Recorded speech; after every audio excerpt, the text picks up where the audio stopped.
You walk into the garden on a warm July morning and you see it. A dusting of white powder on the leaves of your zucchini plants. At first glance, it looks almost like someone sprinkled flour across the foliage.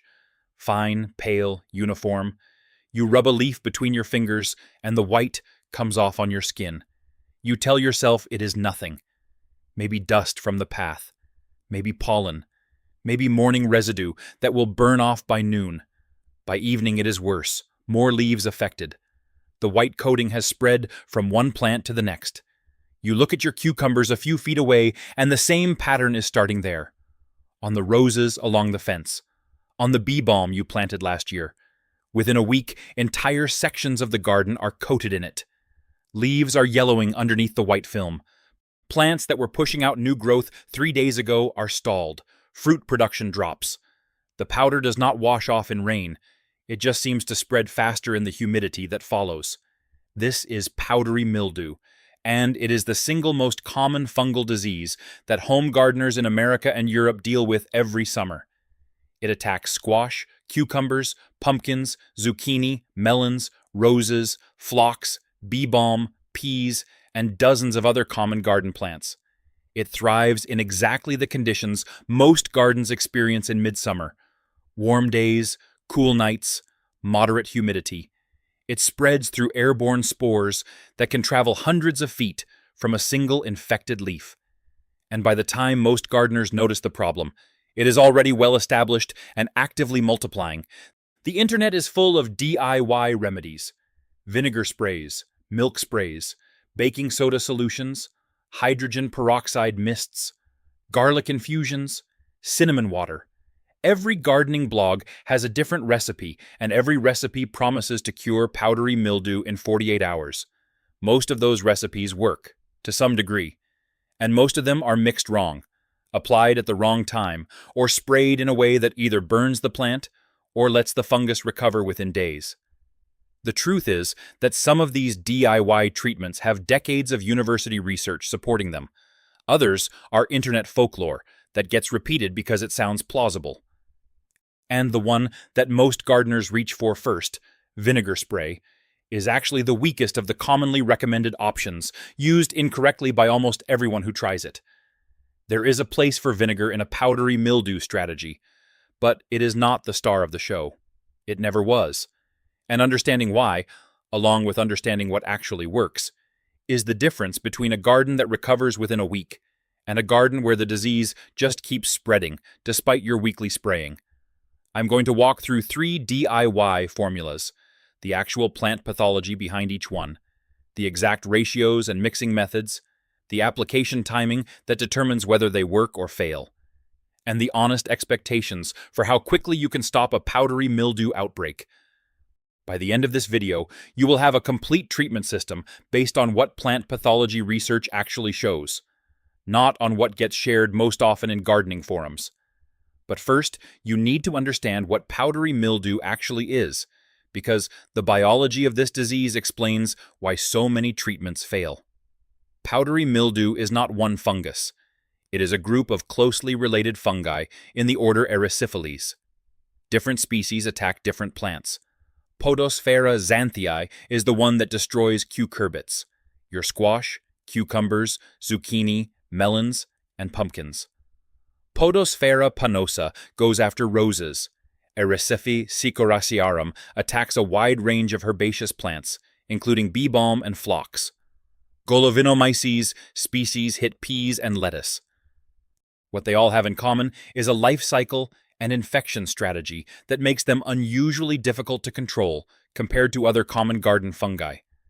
Unlike most fungal diseases, powdery mildew does not need water on the leaf surface to infect. It does not need rain. It does not need overhead irrigation. The spores germinate in high humidity around the plant, not moisture on the leaf. This is why powdery mildew thrives in exactly the dry, sunny summer conditions that gardeners think should protect plants from fungal disease.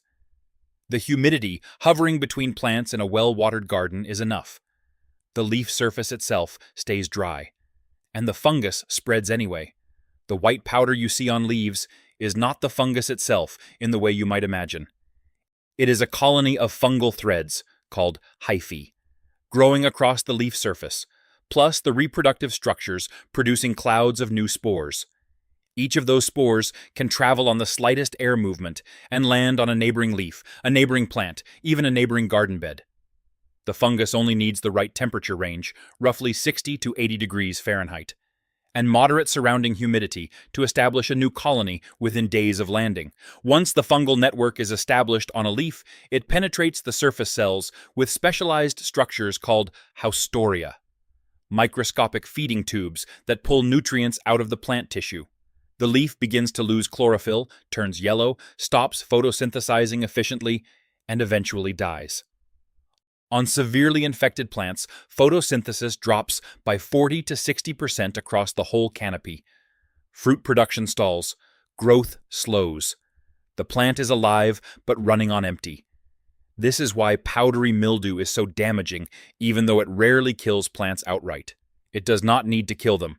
It just needs to shut down their production capacity for the rest of the season. A zucchini plant that gets hit with powdery mildew in early July will produce a fraction of what it would have produced without the infection, even if the plant itself survives until frost. And here is the detail that determines everything about how you treat it. Powdery mildew is a surface-level fungus. The hyphae grow across the leaf surface and only penetrate the top few cell layers. They do not spread through the plant's internal vascular system the way systemic fungal diseases do. This is good news and bad news. The good news is that surface treatments, sprays applied directly to affected leaves, can actually kill the fungus where it lives. The bad news is that any leaf surface you miss with your spray becomes a refuge where the fungus survives, multiplies, and reinfects the rest of the plant within days. Effective powdery mildew treatment requires two things working together: a spray solution that actually disrupts fungal biology on the leaf surface, and an application technique that covers every leaf, top and bottom, every 3 to 7 days until the infection is gone. Miss either one, and you get the experience most gardeners have when they try DIY remedies. The treatment seems to work for a few days. The white film fades. The gardener thinks the problem is solved.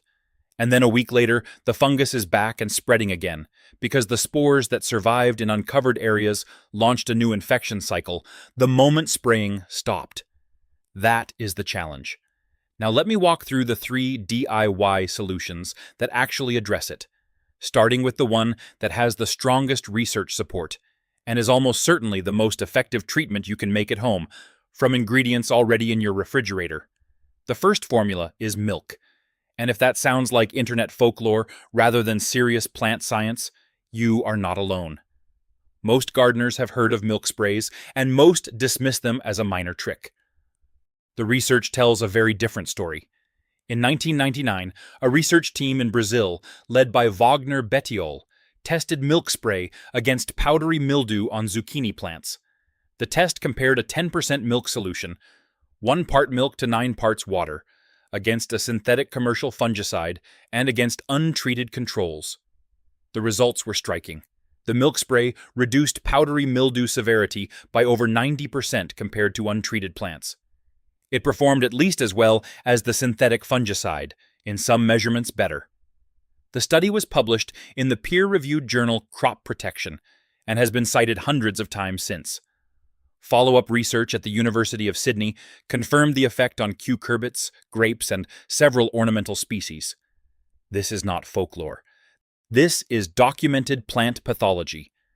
The mechanism is not fully understood, but the leading explanation involves 2 factors working together. Milk contains ferroglobulin, a protein that, when exposed to sunlight, produces free radicals. Those free radicals are toxic to fungal cells on the leaf surface. The fungus hits the milk-sprayed leaf, sunlight triggers the reaction, and the fungal hyphae are damaged directly. Second, the amino acids and salts in milk shift the pH on the leaf surface, creating an environment less favorable for fungal growth. The combination, oxidative damage plus hostile surface chemistry, is what makes milk effective where many other treatments are not. The recipe is straightforward, but the ratio matters. Use 1 part milk to 9 parts water, not richer, not more concentrated. 10% milk solution is the tested ratio that produces the documented results. Higher concentrations do not work better. They can actually cause a secondary issue where milk solids coat the leaf surface too heavily and promote the growth of unrelated surface-dwelling bacteria. 10% is the sweet spot. 1 cup of milk in 9 cups of water makes a perfect spray batch for treating a small garden. For larger areas, scale up proportionally. 1 quart of milk in 9 quarts of water, or 1 gallon of milk in 9 gallons of water. Use skim or low-fat milk if possible. Whole milk works, but the higher fat content can leave a slight residue on leaves, and occasionally attract flies or slugs overnight. Skim milk contains the same active proteins and amino acids without the fat complications. Any brand, any grocery store milk. The cheapest option works identically to the most expensive. For gardeners who have stopped drinking dairy, powdered milk reconstituted at standard dilution works equally well. The active compounds are in the protein fraction, which survives the drying and reconstituting process. Do not use plant-based milk substitutes. Almond milk, oat milk, soy milk, coconut milk. None of these contain the ferroglobulin protein or amino acid profile that makes dairy milk effective against fungal infections. They are nutritional drinks. They are not functional fungicides. If you want the research-backed benefit, you need actual dairy milk. This is one of the few places in DIY gardening where a specific ingredient cannot be substituted without losing the entire effect. Apply the milk spray on a sunny day. Sunlight is part of the active mechanism. Morning application is ideal, giving the full day of sun exposure to activate the ferroglobulin reaction. Cover every leaf surface thoroughly, top and bottom. The spray should leave a faint visible film on leaves when it dries. Reapply every 7 to 10 days as a preventive measure, or every 3 to 5 days when actively treating an existing infection. Within 1 week of consistent application, you should see the white powdery coating fading and stopping its spread. Within 2 to 3 weeks, an established infection on responsive crops like zucchini or cucumber should be largely under control. The second formula is potassium bicarbonate, and this is the one where a small ingredient adjustment makes a significant difference compared to what most gardening blogs recommend. The standard DIY recipe. You see online calls for baking soda, sodium bicarbonate, mixed with water and dish soap. It works. The mechanism is solid. Bicarbonate raises the pH on the leaf surface, disrupting the osmotic balance of fungal cells and preventing their growth. Cornell University researchers developed a well-known formula in the 1990s using baking soda at 1 teaspoon per quart of water, plus a teaspoon of horticultural oil or dish soap as a surfactant. It has been used successfully for decades. The problem with baking soda is not its antifungal effect. It is the sodium. Sodium ions accumulate in soil over time. With repeated application, most plants are sensitive to sodium buildup. A single season of occasional baking soda sprays is not a problem. Years of regular baking soda spraying on the same garden area can gradually raise soil sodium levels enough to stress salt-sensitive plants. This is not a dramatic effect, but it is a real one, and it matters for gardeners who want a long-term DIY fungicide program. Potassium bicarbonate avoids the issue entirely. The chemistry is nearly identical to baking soda. Same bicarbonate action, same pH effect on the leaf surface, same fungicidal mechanism.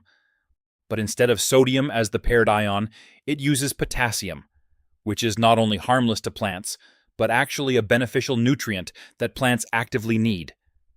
Commercial fungicides sold as organic approved products for powdery mildew, brand names like Caligreen and Millstop, are essentially potassium bicarbonate. You can buy the same active ingredient in bulk from agricultural suppliers or online for a fraction of the branded product cost, typically around $10 to $15 for a pound that will last most home gardeners several seasons. The recipe is 1 tablespoon of potassium bicarbonate per gallon of water, plus 1/2 teaspoon of liquid dish soap as a surfactant to help the solution stick to waxy leaf surfaces. Mix thoroughly until the bicarbonate is fully dissolved. Apply as a thorough spray, covering every leaf surface, top and bottom. Reapply every 7 to 10 days for prevention, every 3 to 7 days for active infections. Research on potassium bicarbonate for powdery mildew control is extensive. Studies at multiple universities have shown it provides control levels comparable to synthetic fungicides on grapes, roses, cucurbits, and ornamental flowers. The mechanism is fast-acting. Within hours of application, the leaf surface pH shifts into a range where powdery mildew fungi cannot survive. Existing colonies are disrupted. New spore germination is prevented. Results are often visible within 48 hours on actively spreading infections. If you cannot find potassium bicarbonate, plain baking soda at the same 1 tablespoon per gallon ratio provides similar short-term results. Just limit its use to a few applications per season rather than weekly use over multiple years, and you will avoid the sodium accumulation concern. Now let me explain the one mistake that ruins both milk and bicarbonate sprays more often than any other. Application timing. Both formulas can damage plant tissue if sprayed onto hot leaves in direct midday sun. The water in the spray evaporates fast under those conditions, concentrating the milk solids or bicarbonate salts on the leaf surface at much higher than intended levels. The result is leaf burn, yellow or brown scorching that looks almost exactly like the damage these sprays were supposed to prevent. Apply in early morning or evening, when temperatures are below 85 degrees Fahrenheit and leaves are cool. For milk spray specifically, morning is preferred because the ferroglobulin reaction needs daylight. For potassium bicarbonate, either morning or evening works. The pH effect is not sunlight dependent. Never spray either formula in the middle of a hot sunny afternoon. The damage from incorrect timing is often mistaken for damage caused by the spray itself, and gardeners abandon effective formulas because they used them wrong. 2 formulas down. 1 more to go. The vinegar spray that most gardeners reach for first, and that actually has the weakest case of the 3, despite being the most commonly recommended. Vinegar spray for powdery mildew is the most widely shared DIY recipe on the gardening internet. And I want to be direct about it. The science supporting vinegar as an antifungal treatment is significantly weaker than the science supporting milk or potassium bicarbonate. That does not mean it is useless. It means you should understand exactly what it can and cannot do before you rely on it as your primary weapon against powdery mildew. Acetic acid, the active compound in vinegar, does have antifungal properties. At sufficient concentration, it disrupts fungal cell membranes and lowers leaf surface pH into a range hostile to fungal growth. The mechanism is real. The problem is the dose. Household white vinegar is typically 5% acetic acid. Apple cider vinegar is usually 4 to 6%. At those concentrations, applied directly to leaves, the antifungal effect on established powdery mildew is modest at best. Research comparing vinegar sprays to commercial fungicides consistently shows vinegar performing below both synthetic products and the milk and bicarbonate alternatives we have already covered. Some studies show vinegar slightly better than plain water. Some show no significant difference. None show the dramatic control that milk and potassium bicarbonate achieve in peer-reviewed trials. The temptation is to use stronger vinegar, the 30 to 45% horticultural vinegar that actually does deliver meaningful antifungal concentrations. But at those levels, vinegar becomes phytotoxic. It burns leaf tissue. It destroys the plant cells you are trying to protect, along with the fungus growing on them. The concentration gap between weak enough to not hurt the plant and strong enough to actually kill the fungus is narrow and difficult to hit reliably in a home garden setting. So, where does vinegar fit in a powdery mildew strategy? It fits as a mild preventive spray on plants that have not yet shown infection, and as a supporting treatment alongside milk or bicarbonate, not as the primary treatment for active infections. For gardeners who want a simple weekly preventive routine during peak powdery mildew season, a dilute vinegar spray can help suppress early spore germination on leaf surfaces before visible colonies develop. The recipe for a preventive vinegar spray is 2 to 3 tablespoons of apple cider vinegar per gallon of water, plus 1/2 teaspoon of dish soap as a surfactant. Do not use stronger concentrations. Do not spray on hot, sunny days. Apply in early morning or evening on plants that are susceptible to powdery mildew, cucurbits, roses, phlox, bee balm, as a preventive mist before the disease establishes. Weekly applications during warm, humid weather can reduce early infection rates. Expect modest preventive benefit, not dramatic cure. If your plants already have visible powdery mildew, vinegar alone will not reverse it. Move to milk or potassium bicarbonate for active treatment. You can use vinegar as a rotating partner, alternating weekly between vinegar spray and milk spray, for example, to give a broader spectrum of antifungal pressure without relying on any single mechanism. Rotation is a legitimate strategy borrowed from commercial fungicide programs, where mixing modes of action reduces the risk of fungal resistance developing. Now let me give you the combined protocol I actually recommend for home gardeners dealing with powdery mildew, because no single formula works best in every situation, and the gardeners who get the most consistent results are the ones who use these tools strategically rather than relying on only one.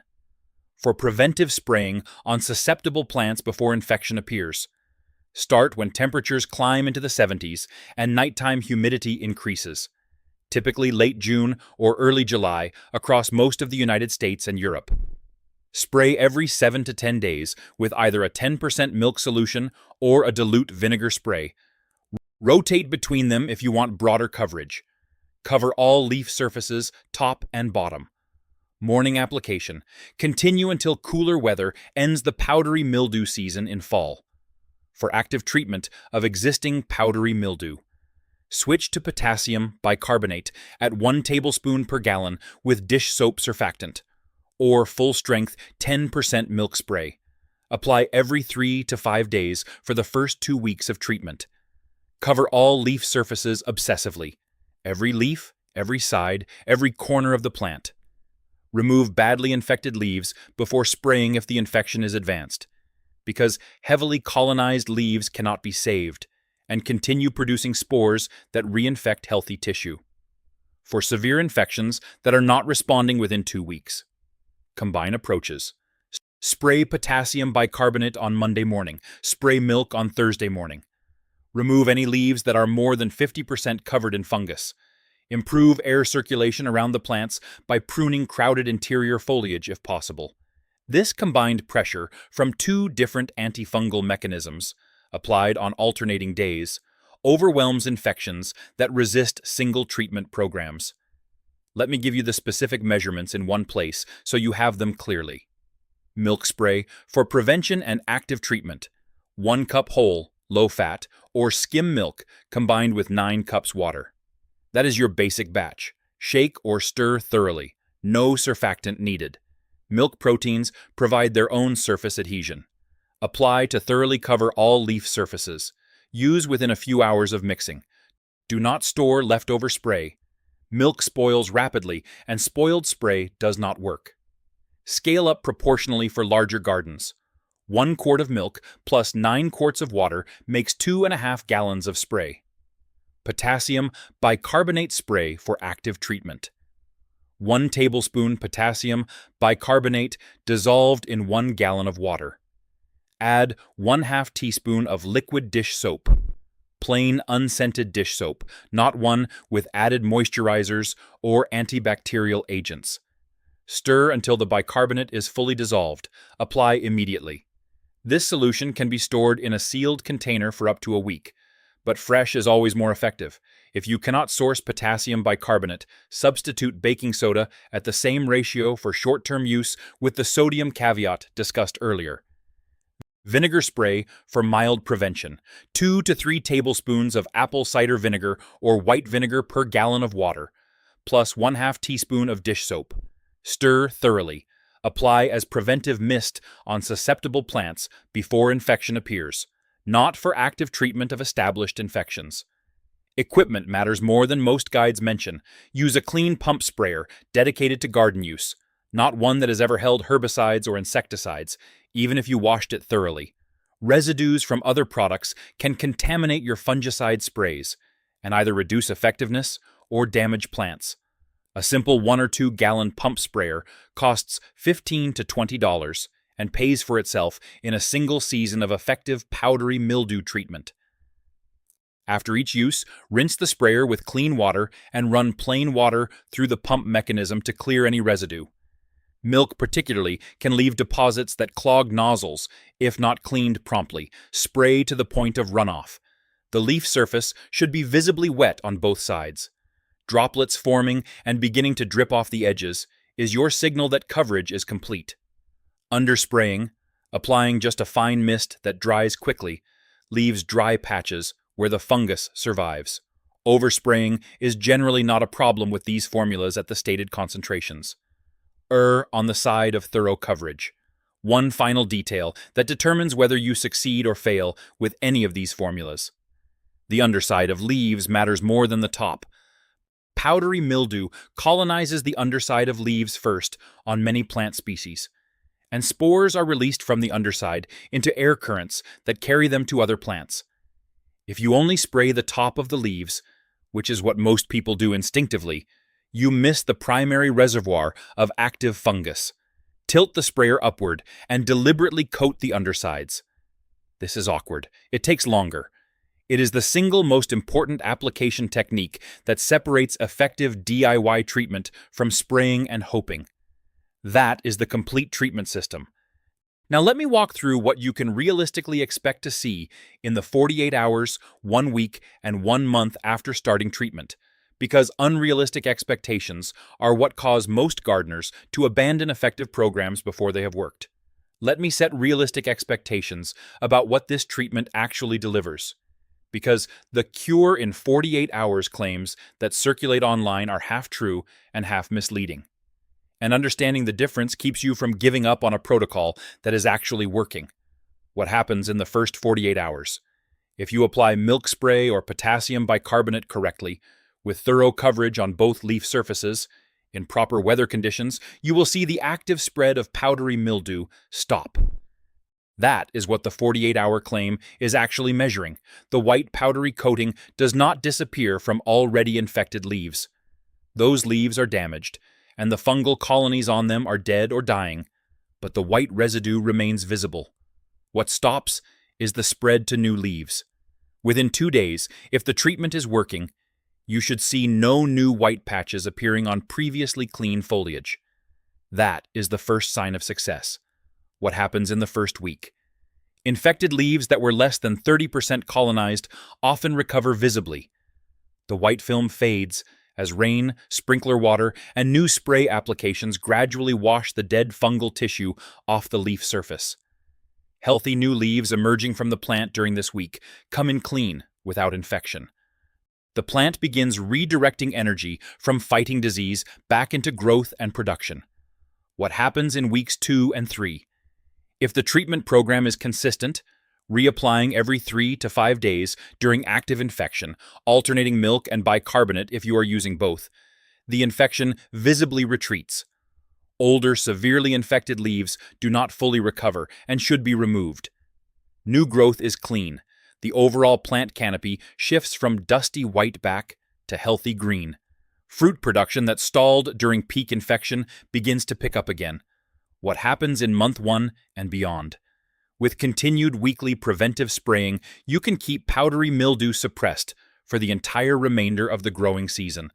Plants that would otherwise have been shut down by July can continue producing through September or early October. The difference in total seasonal yield between treated and untreated plants is substantial, often 30 to 50% more production from plants kept clean compared to plants abandoned to the disease. Now, a few crop-specific notes, because response varies by plant.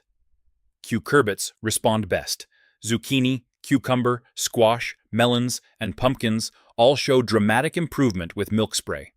These are the crops the original Brazilian research studied, and the results on home garden cucurbits consistently match the published findings. If you grow any of these and deal with powdery mildew annually, milk spray should be your default treatment. Roses respond well to potassium bicarbonate specifically. The waxy leaf surface on roses holds the bicarbonate solution effectively, and the pH shift is particularly disruptive to the rose-specific powdery mildew species. A weekly potassium bicarbonate spray from late spring through fall keeps rose powdery mildew largely under control in most climates. Phlox and bee balm, two of the most powdery mildew-prone ornamental perennials, respond to both milk and bicarbonate sprays, but often require more aggressive application schedules than cucurbits. Plan for every 3 to 4 days during outbreak periods. Consider replacing heavily susceptible varieties with resistant cultivars in future plantings.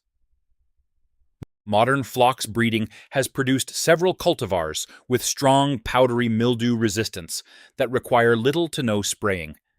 Grapes and berries respond to potassium bicarbonate reliably.